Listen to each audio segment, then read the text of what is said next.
Vamos começar a nossa aula.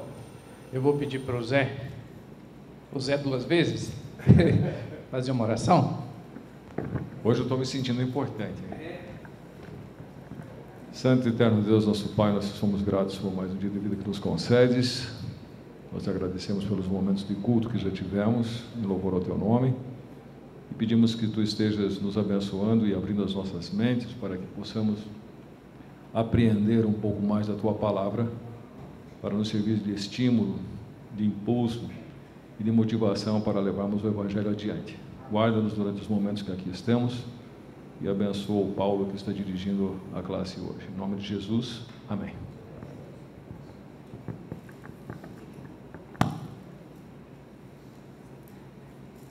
Muito bem. Bom dia a todos, aqueles que nos acompanham também pela internet. Essa classe, ela está estudando esse ano os livros históricos, mas é interessante porque a gente, quando estuda na igreja, a gente não se detém à história, né? A gente não quer só história, a gente quer saber realmente o que aquela história nos ensina. Especialmente esse ano, a gente optou por estudar a história do ponto de vista de que apesar que os homens fazem tudo errado, Deus direciona e Deus governa o mundo. E a gente tem estudado esses últimos domingos, né, a história de Saul. A gente vê quantas atrapalhadas Saul fez, quantas coisas erradas, e apesar de ter sido ungido rei, né, Deus resolveu mudar a sua direção. E hoje, a partir de hoje, a gente começa a estudar a história de Davi, né? E Davi, o grande Davi, a gente sempre fala de Davi, né? E lembra Davi. O que será que Davi tem nos ensinar? É claro que em uma aula de 50 minutos, 1 hora, a gente não consegue abranger toda a vida de Davi, né? Mesmo porque tem a parte anterior aí, que a gente já estudou, o começo, como é que ele foi escolhido, e a gente não vai conseguir abranger. Nós temos outras aulas, né? Nós vamos ver não só que Davi fez coisa certa, mas fez coisa muito errada também. Tudo isso nós vamos estudar nos próximos domingos. Hoje a gente começa, então, eu vou pedir para vocês abrirem no livro de 2 Samuel. 2 Samuel, nós vamos ler alguns versículos no capítulo 5.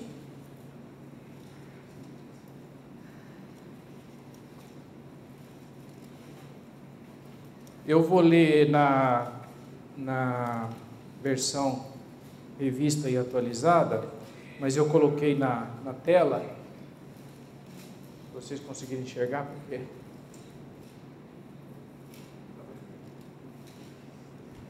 às vezes a gente não consegue enxergar, né? E bota desculpa na tela, mas também tem, às vezes, problemas de... Bom, vamos lá.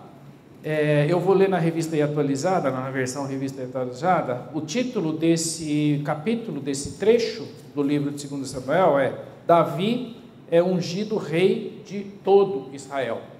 Interessante, né? Todo o Israel. Nós vamos ver um pouquinho mais sobre isso aí. Então vamos lá. Então todas as tribos de Israel vieram a Davi, a Hebrom, e falaram dizendo: somos do mesmo povo que tu és. Outrora, sendo Saul ainda rei sobre nós, era tu que fazias entradas e saídas militares com Israel. Também o Senhor te disse: tu apacentarás o meu povo de Israel e serás chefe sobre Israel. Assim, pois, todos os anciãos de Israel vieram ter com o rei em Hebrom, e o rei Davi fez com eles aliança em Hebrom, perante o Senhor. Ungiram Davi rei sobre Israel. Da idade de 30 anos era Davi quando começou a reinar, e reinou 40 anos. Em Hebrom reinou sobre Judá 7 anos e 6 meses. Em Jerusalém reinou 33 anos sobre todo Israel e Judá. Davi, então, nesse momento, o povo, a gente sabe pela história anterior, pelos textos que a gente viu, que estavam divididos, né? Estavam o povo do norte e o povo do sul. Então eles estavam separados e por isso que aqui fala que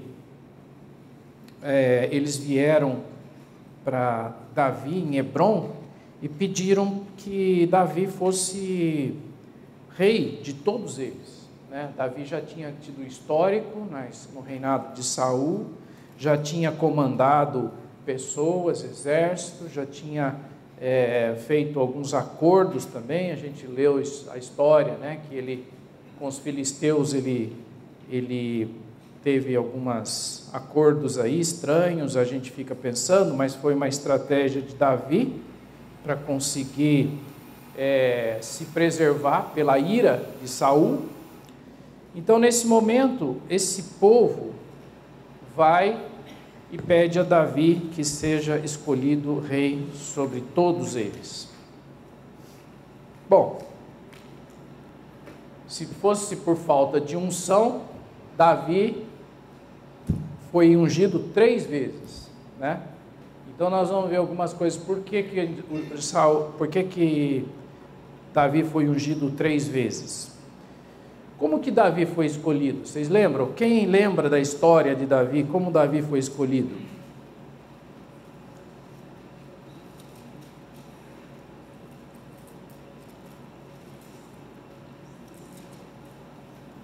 Eu vou pedir para vocês abrirem em 1 Samuel 16.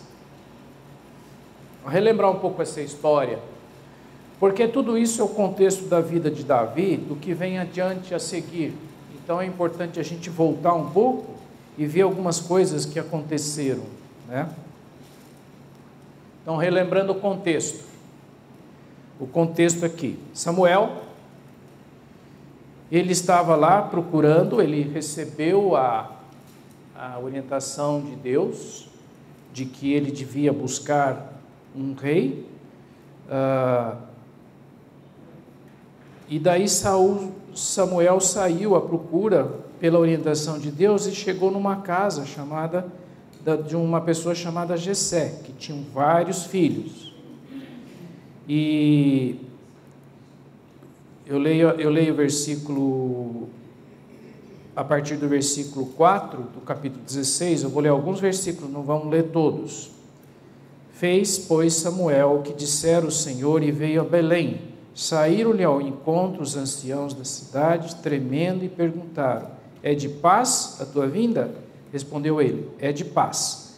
Vim sacrificar ao Senhor. Santificai-vos e vinde comigo ao sacrifício.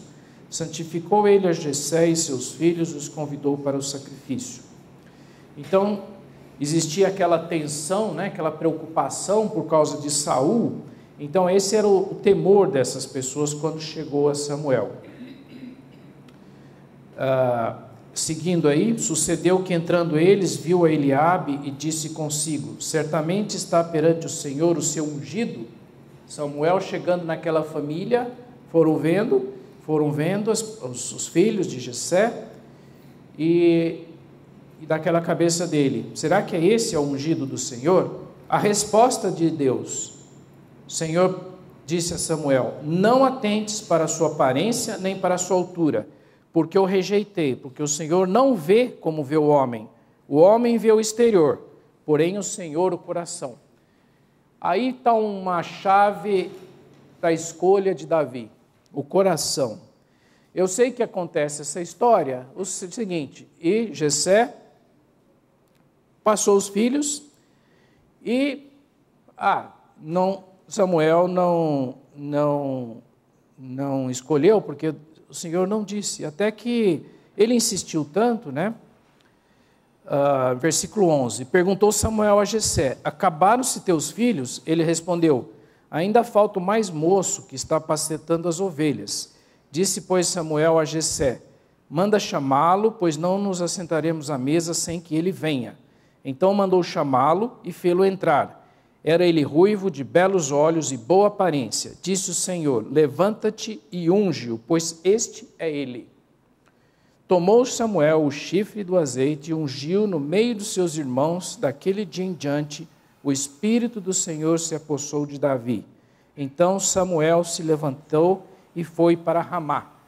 Naquele contexto da época, o pastor era aquele que era o mais inferior. Os filhos, os nobres, os fortes, os guerreiros, eram aqueles bem valorizados dentro da família. E o pastor era, eu acho que Davi também era meio boêmio, gostava de uma música e tal, no campo, acho que ele era bem, Então, acho que talvez ele não era muito bem respeitado dentro da família, tanto que o pai nem chamou ele, Nem chamou ele. Mas é interessante nesse contexto é o seguinte: por que Davi escolheu Davi? Primeira coisa é que, acho que esse versículo-chave, o homem vê o exterior, porém o Senhor vê o coração. Na soberania de Deus, conhecendo, sabia que Davi tinha um propósito e sabia que ele ia conseguir seguir o propósito. Essa foi a primeira unção pelo Samuel. Depois, em 2 Samuel 2,4, eu vou pedir para vocês irem para 2 Samuel, o que a gente vê aqui? Outra unção. Então vieram os homens de Judá e ungiram ali a Davi sobre a casa de Judá, e informaram a Davi de que os homens de Jabes-Gileade foram os que sepultaram Davi. Quando Saul morreu, Davi ficou sabendo e colocaram e ungiram a Davi como rei de Judá. Ainda não era todo o povo de Israel, era o rei. A promessa estava lá. Quando Samuel foi, e através da orientação de Deus, chamou a Davi. E o fato se concreta, então, em 2 Samuel 5,3. O meu texto lá está errado, a terceira versão lá, a terceira unção é rei de Israel, 2 Samuel 5,3, e não rei de Judá. Então, aí, a partir daí. Assim, pois, todos os anciãos de Israel vieram ter com o rei em Hebrom, e o rei Davi fez com eles aliança em Hebrom perante o Senhor. Ungiram Davi, rei sobre Israel, e da idade de 30 anos, quando começou a reinar, e reinou 40 anos. E mais adiante o texto que a gente já leu, que eu gostaria de repetir, que é o versículo 10, ia Davi crescendo em poder cada vez mais, porque o Senhor dos exércitos era com ele, o escolhido de Deus para uma missão, para um trabalho, para uma responsabilidade. Então, essa foi a sequência, rapidamente, de todo esse processo. Nós já vimos um pouco detalhado a história de Davi, das passagens de Davi. Mas aí diz que Davi tinha 30 anos, ele reinou 7, sobre Judá, e 33 sobre todo Israel, sobre todo. Então foram 40 anos. É interessante um pouco da geografia, porque nós vamos ver um pouco adiante agora, mas Davi reinou do ano mais ou menos 1010 até 970 antes de Cristo.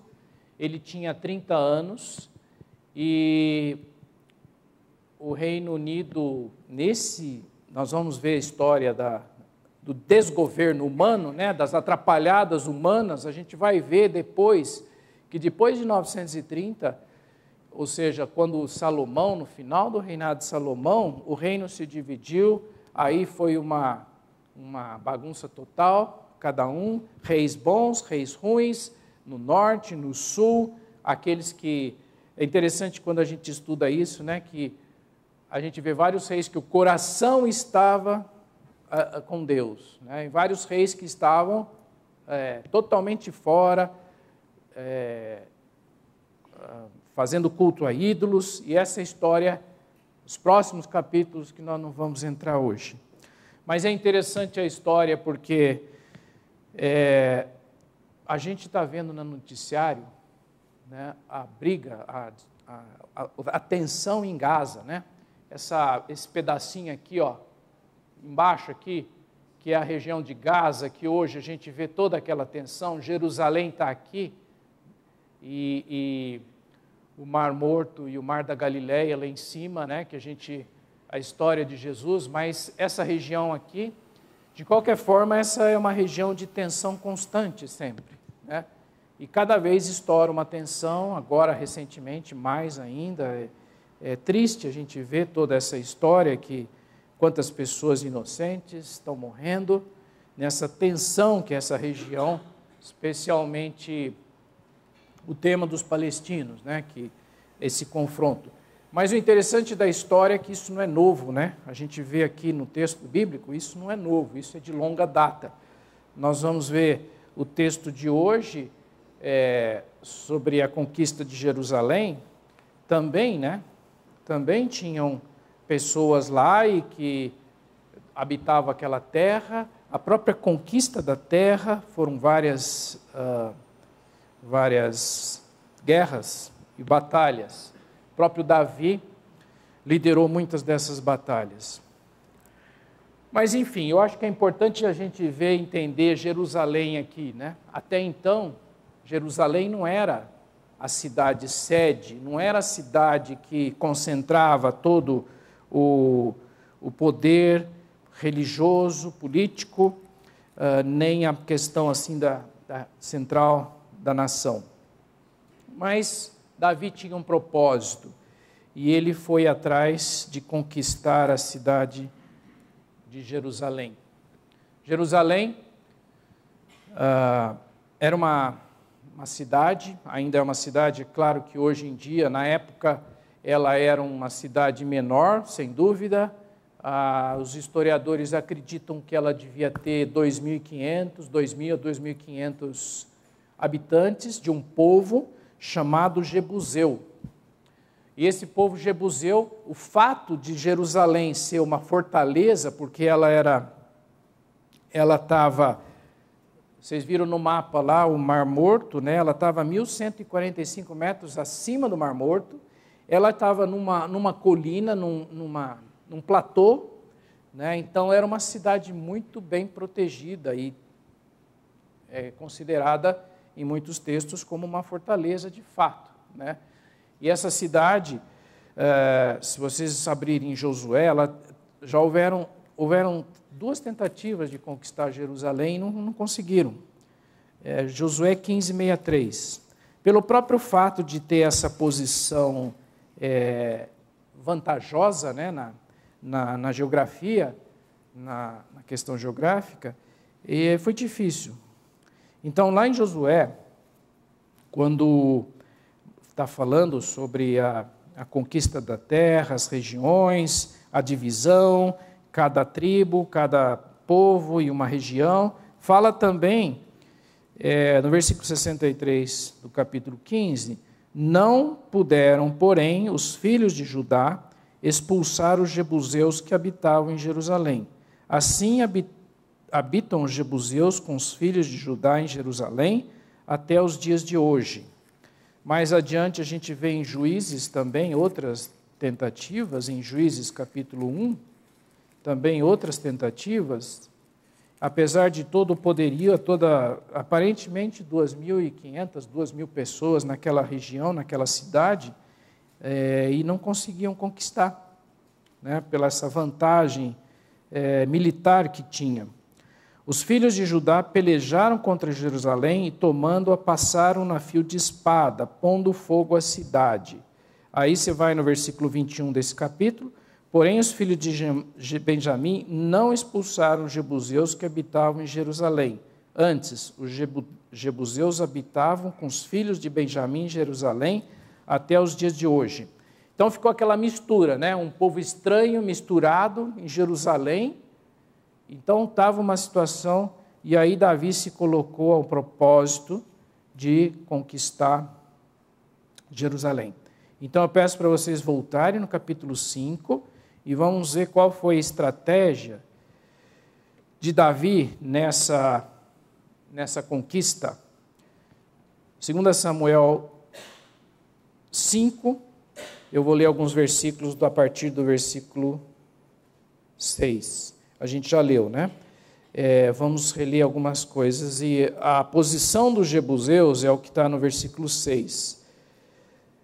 Partiu o rei com seus homens para Jerusalém contra os jebuseus que habitavam naquela terra e que disseram a Davi: não entrarás aqui, porque os cegos e os coxos te repelirão, como quem diz: Davi não entrará nesse lugar.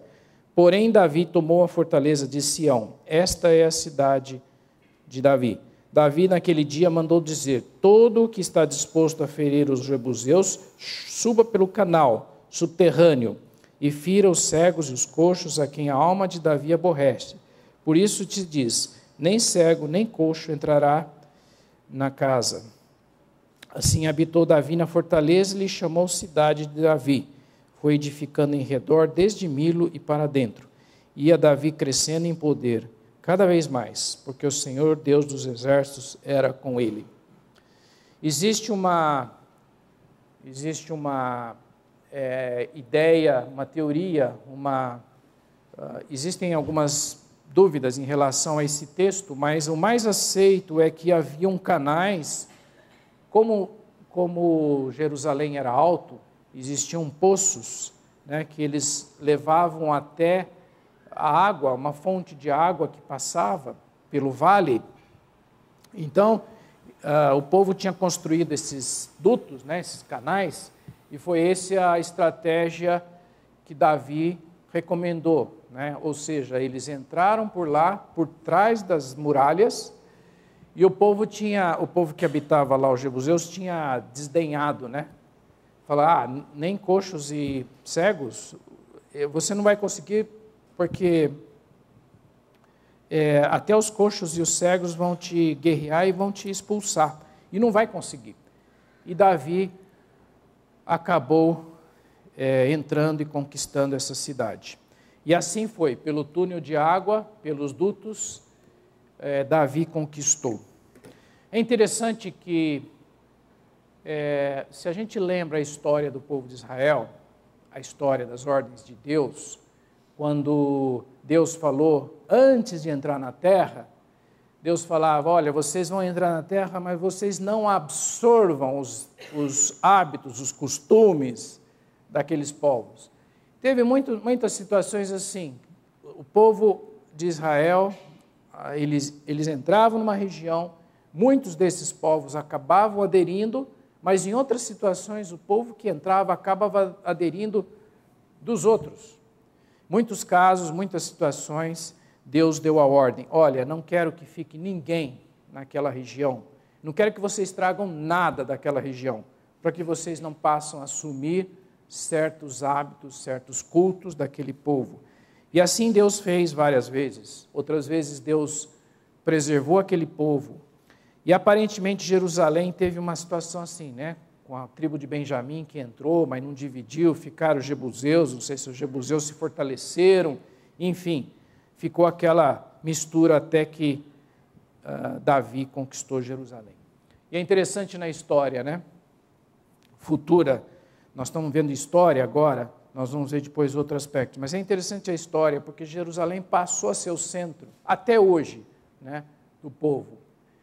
E não só, é uma mistura, porque todos os povos, os palestinos, os cristãos, o povo de Israel, todos têm Jerusalém como um centro naquela região. Então tem culto de todo tipo em Jerusalém, mas todos iam.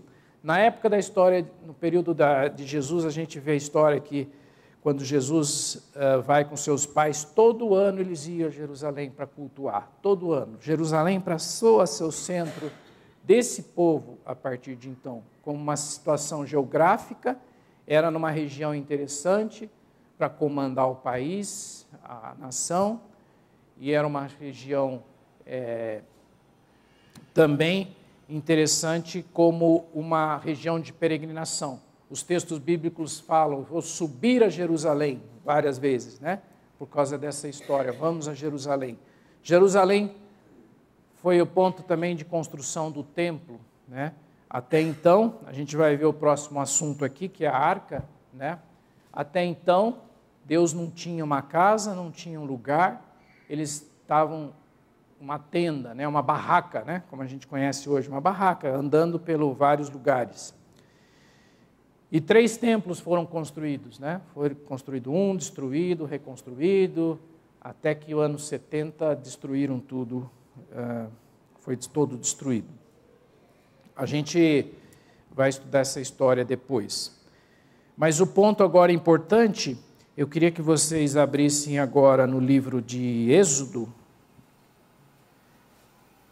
capítulo 25, porque é interessante, é importante a gente atentar por que a arca, né? Por que a preocupação? Davi quer trazer a arca para junto de Jerusalém. Por que a importância dessa arca? Êxodo 25,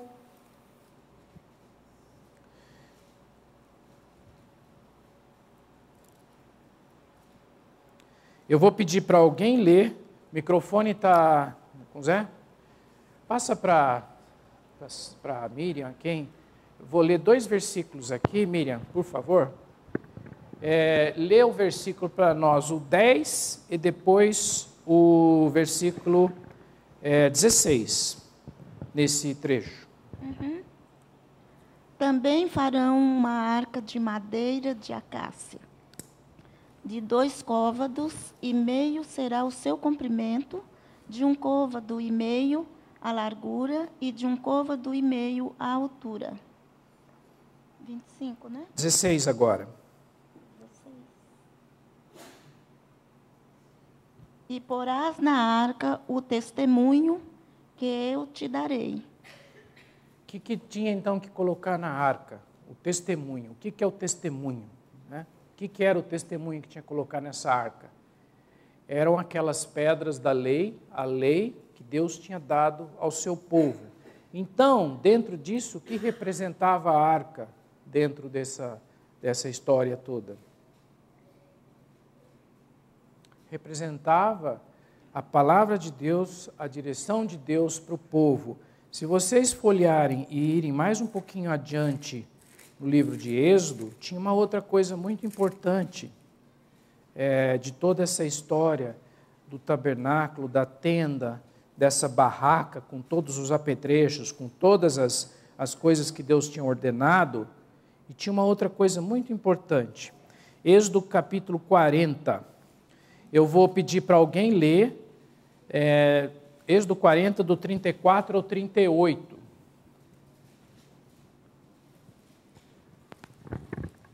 Silvia, pode ler para nós? 40, 34, 38. Então a nuvem cobriu a tenda da congregação e a glória do Senhor encheu o tabernáculo. Moisés não podia entrar na tenda da congregação, porque a nuvem permanecia sobre ela, e a glória do Senhor enchia o tabernáculo.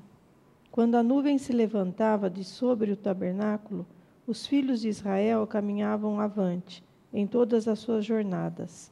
Se a nuvem, porém, não se levantava, não caminhavam até ao dia em que ela se levantasse. De dia, a nuvem do Senhor repousava sobre o tabernáculo, e de noite havia fogo nele, à vista de toda a casa de Israel em todas as suas jornadas. Então, quando eles construíram esse tabernáculo, colocaram a arca, colocaram todos os apetrechos, as ferramentas, os altares. Então Deus estava junto com aquele povo e foi conduzindo o povo. Aonde eles iam, eles carregavam, montavam a barraca. Quando eu era pequeno, jovem, criança, né? Nós somos uma família de 8. Meu pai, minha mãe, 8 filhos, né? Corajosos, né? Hoje em dia você não vê isso, né? Aí tinha um americano que tinha uma barraca. Ele veio, um desses missionários que veio para o Brasil, tinha uma barraca que era literalmente assim um quarto, né? Meu pai comprou essa barraca e a gente viajou muito, né? Porque com 8 filhos, né? Já pensou, né? Então a gente viajou muito de barraca. E toda vez, né? Meu pai comprou uma Kombi e viajando de Kombi. Então, monta a barraca, desmonta a barraca, monta as coisas, monta coisas. A gente sabe, né? Imagina aqui o tanto de coisa que tinha esse tabernáculo, monta, desmonta, e o povo carregando tudo isso. Mas o mais importante disso, dessa história toda, é que Deus estava junto e Deus estava dirigindo. Quando Deus subia e levantava e conduzia, Ele estava sempre desse povo. Então, a simbologia da arca para o povo era muito importante. Não só o templo, mas a arca. Agora, voltando a Samuel, ao livro de Samuel, essa arca ficou esquecida uma época, né? E existem vários textos aí que depois a gente pode ver. Não vamos ler todos os textos, mas alguns versículos que em 1 Samuel. Eu sei que essa arca passou de mão em mão, né? 1 Samuel 4:11, foi tomada a arca de Deus e mortos os 2 filhos. Esse texto aqui mostra, lembram dos filisteus? Golias, dos filisteus? Filisteus eram uma pedra no sapato, né? Era uma baita pedra no sapato do povo, porque os filisteus atrapalharam muita coisa da história. A gente sabe da história de Golias, mas tem outras tantas e tantas batalhas. Esses filisteus captaram a arca, né? E o povo acabou, vamos dizer, pelo esse desleixo, né? Os 2 levitas que estavam cuidando dessa arca foram mortos por causa desse relaxo e ficaram com os filisteus. Só que os filisteus se apavoraram, porque eles sabiam da história, da presença de Deus, do poder de Deus. Eles se apavoraram e acabaram devolvendo a arca. O capítulo 6 de 1 Samuel, a gente vai ver essa história, que a gente não precisa entrar no detalhe. De qualquer forma, vamos voltar a 2 Samuel, porque nós vamos ver que Davi, depois, 2 Samuel, capítulo 6. Então, lendo alguns versículos do capítulo 6. Tornou a Davi a juntar todos os escolhidos de Israel em número de 30.000.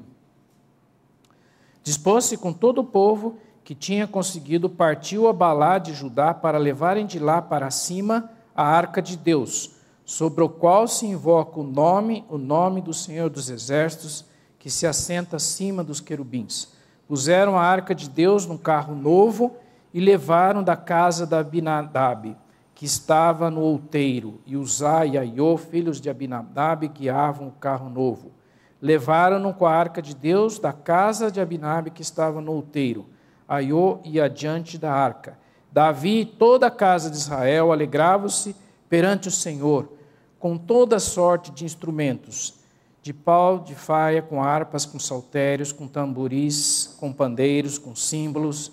Quando chegaram à eira de Nacon, estendeu Uzá a mão da arca de Deus e a segurou, porque os bois tropeçaram.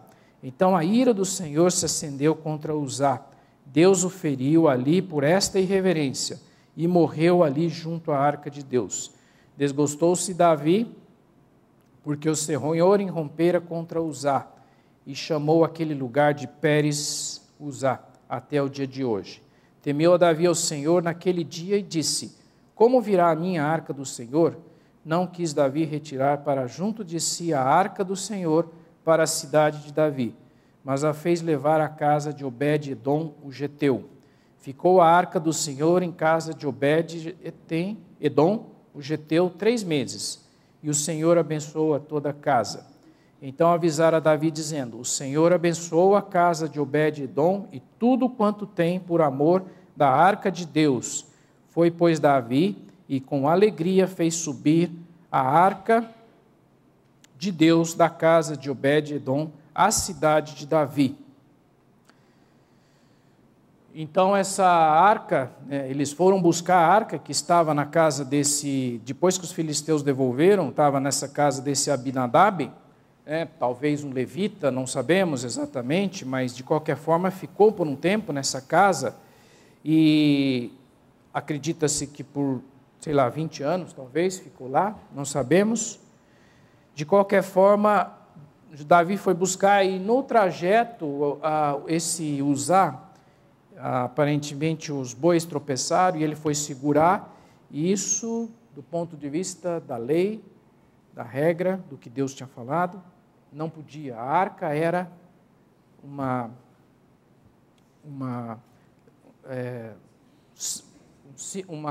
símbolo, ou onde se concentrava toda a glória de Deus, e tinha claramente esse cuidado que tinha que ter. Aqueles dois morreram lá porque foram relaxados com a arca e deixaram os filisteus. Aqui o outro foi tentar ajudar, aparentemente, mas ele descumpriu o que Deus tinha ordenado. E Davi ficou chateado com isso, e ele ficou até meio preocupado, e acabou deixando a arca por um tempo, antes de trazer para a cidade, para Jerusalém. Então, essa é a importância da arca. E a arca veio, ainda não havia templo, ela ficou numa tenda, ficou lá guardada. Muito bem. A arca veio. A arca veio, nesse episódio também eles trazem. Aí Davi tem um problema com a mulher dele, a filha de Saul, porque quando eles estavam trazendo, aparentemente, não sei se Davi, por alguma maneira, estava feliz e contente, dançando com o manto, e ela não gostou disso, achou que era um desrespeito, mas deu uma bronca em Davi sobre isso, mas Davi mostrou claramente que eles estavam trazendo a arca, e era com muita alegria e símbolos. Eu não sei se é de fato um desrespeito de Davi, ou se foi uma certa excesso de cuidado aí da esposa Mical. Eu sei que Mical, no final, não teve filho com Davi. Bom, essa é a história. Agora eu queria que vocês falassem, até agora, até então, que a gente conhece, das lições anteriores, da lição de hoje, quais foram os grandes feitos de Davi? O que Davi fez de bom? Vou pegar o microfone aqui. Quais foram os grandes feitos de Davi? Quem tem uma ideia? Para começar. Ele matou o leão e o urso com as mãos. Matou o leão e o urso com as mãos, sem dúvida. O que mais? Os grandes feitos. Golias. O que mais? Juntou material. Salomão depois vai construir o templo. Ele juntou. O que mais Davi fez de bom? Oi? Uniu o reino.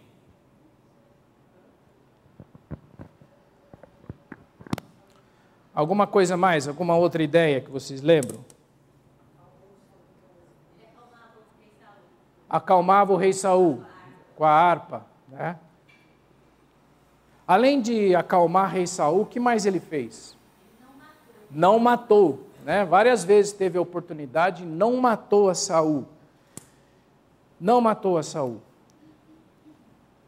A gente viu então várias coisas aí que vocês falaram sobre Golias. Ele não matou Saul.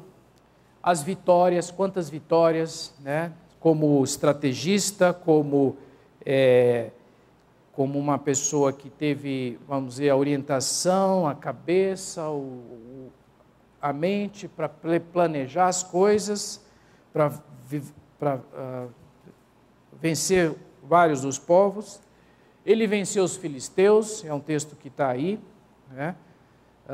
Nós não vamos ler hoje, mas ele venceu os filisteus, os temíveis filisteus, aquela pedrona dentro do sapato do povo de Israel. Ele venceu os filisteus, ele conquistou Jerusalém várias vezes, né? Tentaram, não conseguiram. Ele trouxe a arca, sem dúvida, uma preparação já, né? Pensando já no futuro. O que mais? Vários textos tem na Bíblia que fala que Davi consultava as diretrizes que Deus dava. 2 Samuel 5:9, assim habitou Davi na fortaleza, lhe chamou.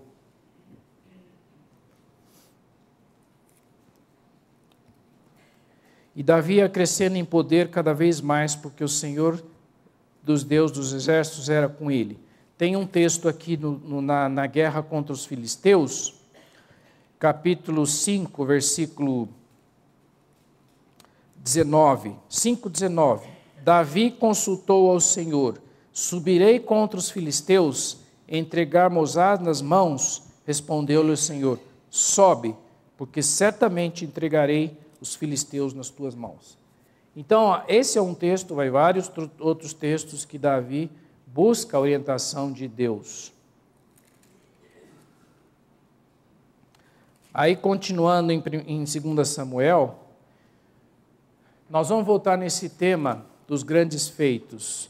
E um dos feitos, um dos temas é o templo, né? A preparação do material, de tudo para o templo. E aí tem um episódio aqui com o profeta Natã, capítulo 7.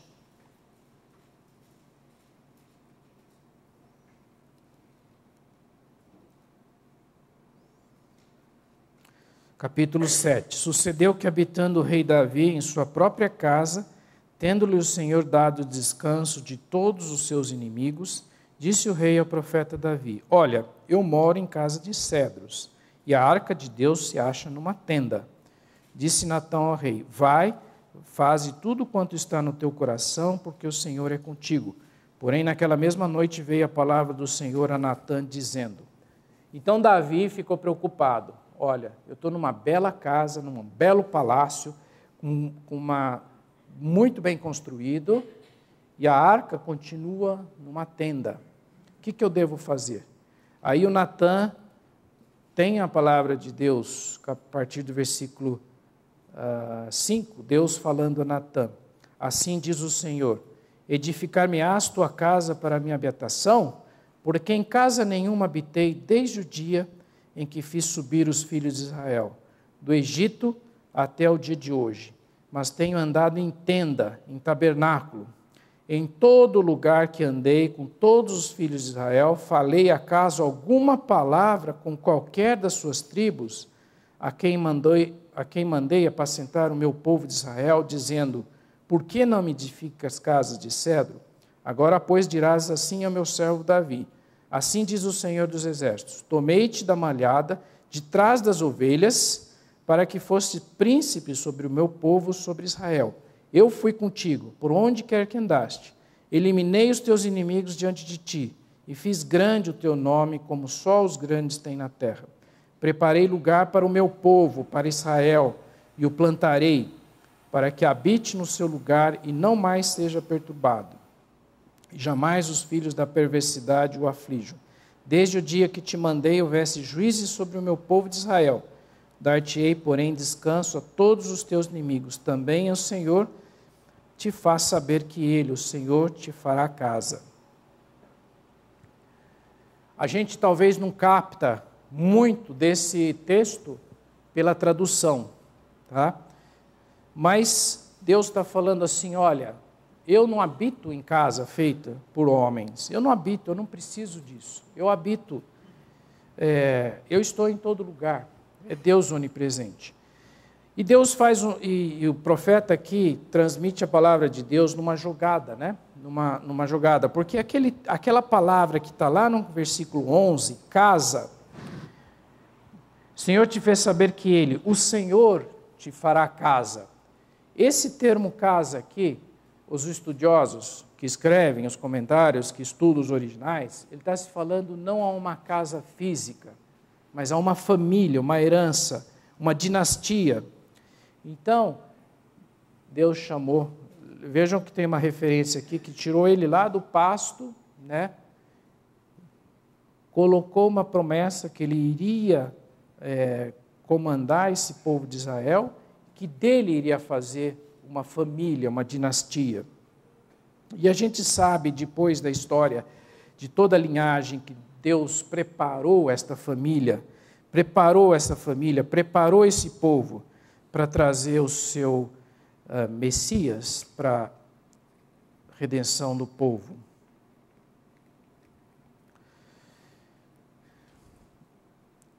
Mas a gente sabe que depois de um tempo, de fato, Salomão construiu o templo.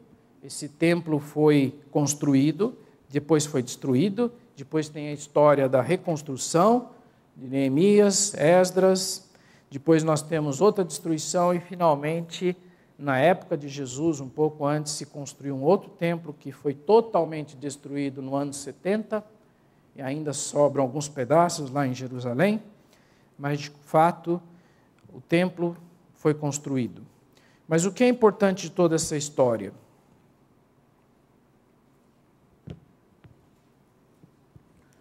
Davi,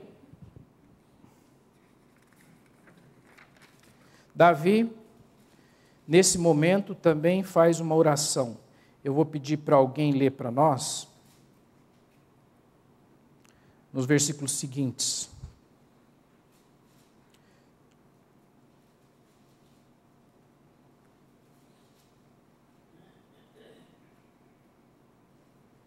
Quem pode ler para nós capítulo 7, 2 Samuel 7, e nós vamos ler do versículo 18 até o 23, até o 24. 7, 18 a 24. Vou ler aqui no microfone, por favor. A minha versão é: Então o rei Davi entrou no tabernáculo, assentou-se diante do Senhor e orou: Quem sou eu, ó soberano Senhor? E o que é a minha família para que me trouxeste a este ponto? E como se isso não bastasse para ti, ó soberano Senhor, também falaste sobre o futuro da família deste teu servo. É assim que procedes com os homens, ó soberano Senhor? Que mais Davi poderá dizer-te? Tu conheces o teu servo, ó soberano Senhor. Por amor de tua palavra e de acordo com a tua vontade, realizaste este feito grandioso e o revelaste ao teu servo. Até o 21? 22 também? Até o 23. 23. Qual grande és tu, ó soberano Senhor! Não há ninguém como tu, nem há outro Deus além de ti, conforme tudo o que sabemos. E quem é como Israel, o teu povo, a única nação da terra que tu, ó Deus, resgataste para dele fazeres um povo para ti mesmo e assim tornaste o teu nome famoso. Realizaste grandes e impressionantes maravilhas ao expulsar nações e seus deuses diante dessa mesma nação que libertaste do Egito? Até esse versículo. 24 também: estabeleceste teu povo Israel por teu povo para sempre, e tu, ó Senhor, te fizeste o seu Deus. Qual que era a inquietação de Davi aqui? Qual que era a inquietação de Davi nesse texto?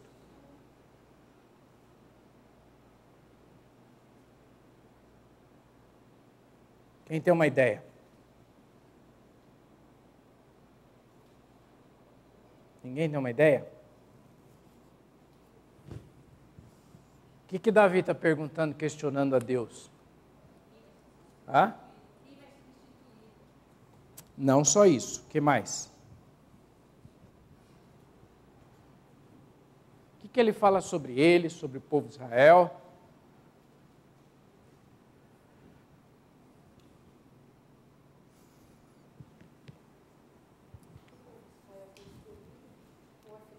Mostrar que Deus, o Senhor outra vez, é Deus. começa outra vez. O povo de Israel foi escolhido para mostrar a soberania de Deus. E o por poder que, de Deus. Davi? Por que o povo de Israel? Soberania de Deus. Soberania de Deus? Por quê? Né? Se a gente vê a história, Quando Deus foi lá chamar Abraão, Abraão era de uma família idólatra. Por quê escolheu a família de Abraão? Por quê? Por que Davi? Por que foi buscar lá um pastor lá no campo, né? Não escolheu os mais bonitos, não escolheu por quê? Assim como outros textos, Deus escolheu os mais bonitos, né? Os mais guerreiros, Deus escolheu. Por quê? Um momentinho só. Não sei se a minha percepção está correta, que Davi é considerado um homem segundo o coração do Senhor, né? Tem esse... e quando o profeta ele entra na casa de Jessé, ele vê um dos filhos dele, e eu creio que pela aparência bonita, pensa que é aquele, na certa alto, valente, forte, e o Senhor diz que não é aquele, é Davi que está lá pastoreando, e acho que eu vejo que o Senhor consulta o coração, a intenção de cada um. É o que na minha percepção. Exatamente. E mais do que isso, sem dúvida, Deus consulta o coração e sabe a intenção do coração, sabe aquele que vai dar conta da missão, daquilo que Deus espera. Mas muito mais, a gente às vezes questiona, né, certas lógicas de Deus. A gente vê na Bíblia por que Deus faz certas coisas, né? Uma hora fala para matar todo mundo, outra hora fala para preservar, outra hora pega uma pessoa capacitada, às vezes pega os incapacitados. Qual que é a grande lição dessa história que nós estamos vendo aqui? Da história. Qual que é a grande lição disso tudo? A grande lição não é Davi. A grande lição nessa história é a soberania de Deus. Apesar dos homens, apesar de tudo. Por quê? Porque Deus é soberania de Deus. E a gente tem que aprender isso. Nós não aceitamos muitas vezes. Peço para vocês pularem em João, capítulo 15. Esse texto de João, capítulo 15, é um texto muito... João 15, 16. Eu acho que é um texto muito ilustrativo, mas inspirador da soberania de Deus sobre todas as coisas. E tem um texto aqui que fala, no versículo 16... Não fostes vós que me escolhestes, pelo contrário, eu vos escolhi a vós outros. Esse texto aqui está dentro daquele, quando Jesus fala sobre a videira, os ramos, que precisa podar, cuidar, que ele é a videira e vós os ramos, que a gente tem que estar alinhado. Mas tem esse texto que mostra claramente que quem escolhe as coisas, especialmente a gente, escolheu Davi, orientou Davi. Davi, sem dúvida, teve um grande valor em ter se disposto e consultado a Deus, mas Deus escolhe, Deus, e a gente não sabe, a gente não entende certas coisas, mas a gente tem que confiar na soberania de Deus. Não fostes vós que me escolhestes a mim, pelo contrário, eu vos escolhi a vós outros, e vos designei para que vades e deis frutos, e o vosso fruto permaneça, a fim de que tudo quanto pedirdes ao Pai, em meu nome, eu vou-lo conceda. É interessante, né, como está tão alinhado com a história de Davi, mas a gente esquece, muitas vezes, dessa soberania de Deus sobre todas as coisas. E a lição que a gente tem que aprender de todas essa história que nós estamos vendo é exatamente isso. A lição que a gente aprende de Davi, mas é de Deus. É de Deus, porque Deus está sobre todas as coisas. Assim na nossa vida, no nosso dia a dia, na nossa história, nas nossas pequenas coisas que nós não entendemos, que a gente fica se questionando, e a gente quer fazer do nosso jeito. E para terminar, tem um texto que eu acho que é um texto muito bonito sobre essa história, porque a gente ouve muito sobre Israel, né? Sobre o povo de Israel, sobre Deus abençoando o povo de Israel. Quando a gente entra na história do Evangelho, do Novo Testamento, a gente já vê a outra abrangência, né, de todo o povo. Quando esse texto em 1 Pedro 2, 9 e 10, diz o seguinte: vós, porém, sois raça eleita, sacerdócio real, nação santa, povo de propriedade exclusiva de Deus, a fim de proclamardes as virtudes daquele que vos chamou das trevas para a sua maravilhosa luz. Vós sim, que antes não erais povo, mas agora sois povo de Deus, que não tinhas alcançado misericórdia, mas agora alcançastes misericórdia. É interessante, né, que a gente vê toda essa história do povo de Israel, que a gente está vendo dos livros dos reis, a gente pensa em Israel, a gente pensa da bênção, a gente pensa a história que chamou lá Abraão, montou, fez um povo, por que aquele povo, né, por que Davi, por que Salomão e assim por diante.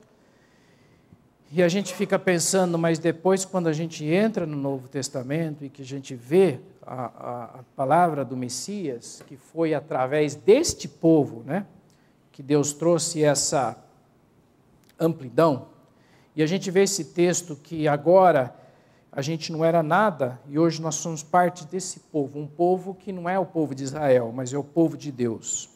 Essa é a lição, que toda essa história de Deus, sobre toda a história, sobre a soberania de Deus, conduzindo as coisas, apesar dos homens. E a gente vai ver que Davi também pisou muito na bola, mas através de Davi, ele continuou o seu plano, e seguindo Salomão e assim por diante, e as histórias dos reis.